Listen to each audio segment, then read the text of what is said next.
अगर आप भी लेना चाहते हैं देश दुनिया की तमाम जानकारी तो आज ही सब्सक्राइब करें हमारे चैनल को। साथ ही नीचे दिए बेल आइकन को जरूर दबाएं ताकि हर अपडेट आप तक पहुंच सके। नमस्कार प्रवास साक्षी न्यूज नेटवर्क पर आप सभी का स्वागत है।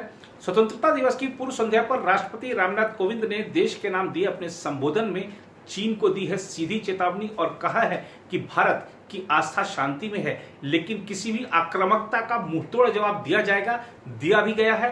राष्ट्रपति ने कहा कि एक तरफ कोरोना वायरस से जब पूरी दुनिया जूझ रही है तो हमारा पड़ोसी विस्तारवादी नीति पर आगे बढ़ रहा था, लेकिन माकूल जवाब दिया गया है और दिया भी जाएगा। राष्ट्रपति जी ने कोरोना से लड़ने के जो सरकार के प्रयास हैं, चाहे केंद्र सरकार के हों चाहे राज्यों के हों, सबको सराहा है और कहा है कि जो समन्वित प्रयास हैं उसी से सफलता मिलती दिख रही है।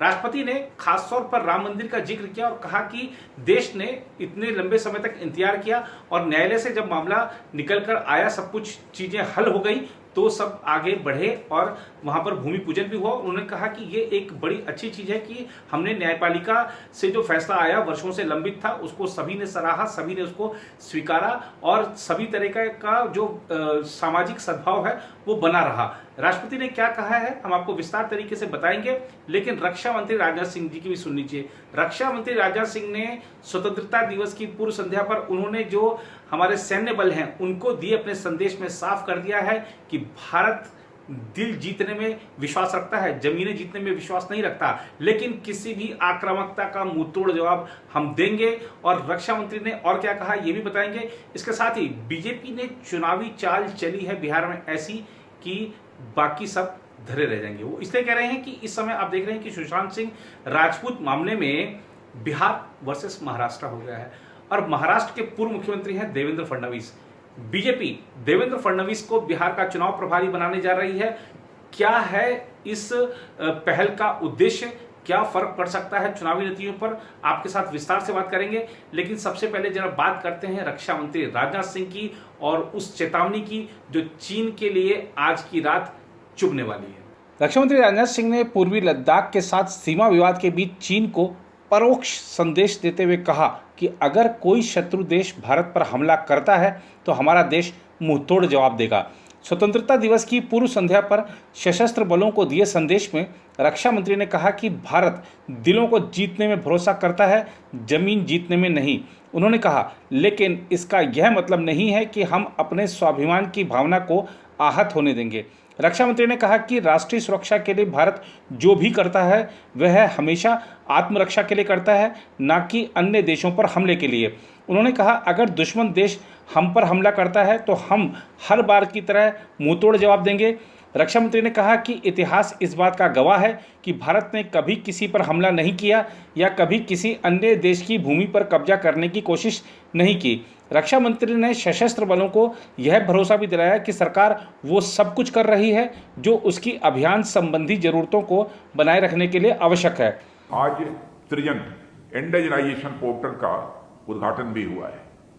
रक्षा उत्पादन विभाग द्वारा वेंडर्स के लिए एक one stop shop online market place स्थापित करने की इस यूनिक इनिशिएटिव से विभिन्न प्रकार के imported defence items, components, spares और इक्विपमेंट के स्वदेशीकरण को निश्चित रूप से बढ़ावा मिलेगा। यह पोर्टल उन सभी मदों के डिटेल्स मुहैया कराएगा जिनका वर्तमान में defence public sector undertakings, ordnance factory boards आयात करते हैं अथवा आयात करने की उनकी आगे की योजना है। उधर महाराष्ट्र के पूर्व मुख्यमंत्री और भारतीय जनता पार्टी के वरिष्ठ नेता देवेंद्र फडणवीस बिहार विधानसभा चुनावों के मद्देनजर अपनी पार्टी की तैयारियों में महत्वपूर्ण भूमिका निभाएंगे। राज्य में भगवा गठबंधन में कुछ मतभेद की खबरों के बीच इसे महत्वपूर्ण घटनाक्रम माना जा रहा है। भाजपा सूत्रों ने कहा कि फडणवीस को पार्टी नेतृत्व ने चुनावी तैयारियों के लिए चुना है और उन्होंने हाल ही में पार्टी की बिहार कोर कमेटी की एक बैठक में भाग लिया था। भाजपा के एक सूत्र ने कहा उन्होंने अपना काम पहले ही शुरू कर दिया है और वह सक्रिय भूमिका निभाएंगे। उनकी जिम्मेदारी के बारे में औपचारिक घोषणा पार्टी अध्यक्ष जेपी नड्डा द्वारा बाद में की जा सकती है। भाजपा के दो सहयोगी दलों चिराग पासवान नीत लोक जनशक्ति पार्टी और बिहार के मुख्यमंत्री नीतीश कुमार नीत जनता दल यूनाइटेड के बीच सब कुछ ठीक नहीं चल रहा है। ऐसे में भाजपा का यह कदम अहम है। सूत्रों के अनुसार लोजपा ने भाजपा नेतृत्व को अवगत कराया है कि उसके द्वारा उठाए गए मुद्दों से जिस तरीके से निपटा गया है वह उससे खुश नहीं है। उन्होंने कहा कि हाल ही में चिराग पासवान ने नड्डा से मुलाकात की थी और कई मुद्दों पर बातचीत की थी। भाजपा अपने दोनों सहयोगियों के बीच संतुलन के लिए प्रयासरत रही है और उसने पहले ही घोषणा कर दी है कि नीतीश कुमार एनडीए की ओर से मुख्यमंत्री पद के उम्मीदवार होंगे। भाजपा महासचिव भूपेंद्र यादव अब तक बिहार मामलों के लिए पार्टी के मुख्य व्यक्ति थे, वह राज्य के लिए भाजपा प्रभारी भी हैं। पार्टी सूत्रों ने कहा कि चुनाव आयोग द्वारा तारीखों की घोषणा किए जाने के बाद फडणवीस को बिहार चुनाव प्रभारी बनाया जा सकता है। भाजपा अपने प्रमुख नेताओं को राज्य चुनाव की जिम्मेदारी सौंपती रही है। भूपेंद्र यादव पिछले साल महाराष्ट्र विधानसभा चुनाव के लिए पार्टी के प्रभारी थे। दिवंगत भाजपा नेता अनंत कुमार 2015 में बिहार विधानसभा चुनाव के लिए पार्टी के प्रभारी थे। यह घटनाक्रम ऐसे समय में हुआ है जब अभिनेता सुशांत सिंह राजपूत की मौत को लेकर बिहार और महाराष्ट्र सरकार ने एक दूसरे पर आरोप लगाए हैं। सुशांत के गृह राज्य बिहार में इस मुद्दे ने भावनात्मक रूप ले लिया है। उधर राष्ट्रपति रामनाथ कोविंद ने कोरोना वायरस के प्रसार को रोकने के लिए भारत के अग्रणी मानवीय प्रयासों की सराहना करते हुए शुक्रवार को कहा कि यह पूरे विश्व के सामने एक अनुकरणीय उदाहरण है।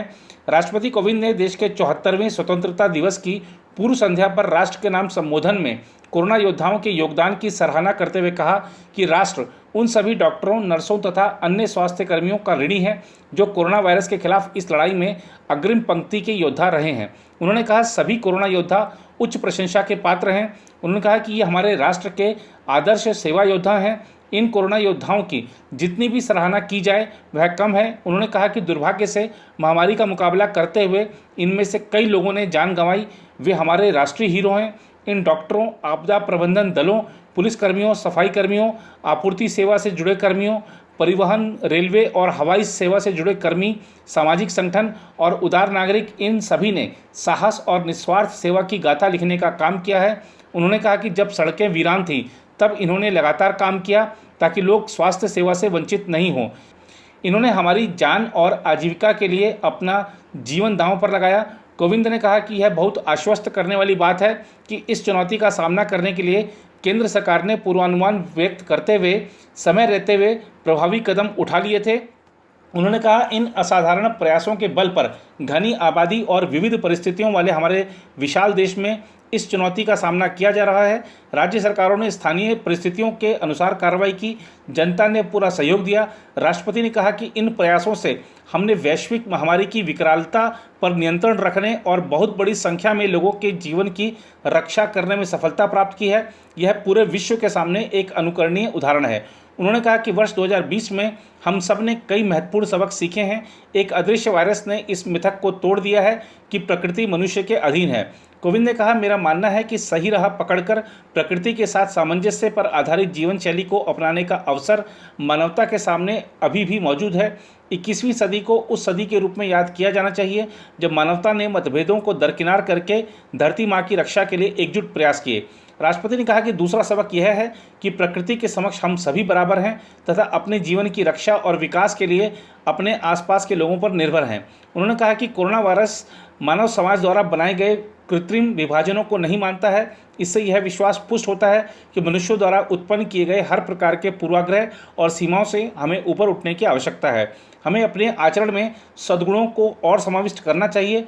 उधर केंद्रीय गृह मंत्री अमित शाह का कोरोना टेस्ट नेगेटिव आ गया है। उनको अस्पताल से छुट्टी मिल रही है, लेकिन वो अपने घर पर कुछ समय तक आइसोलेशन में रहेंगे।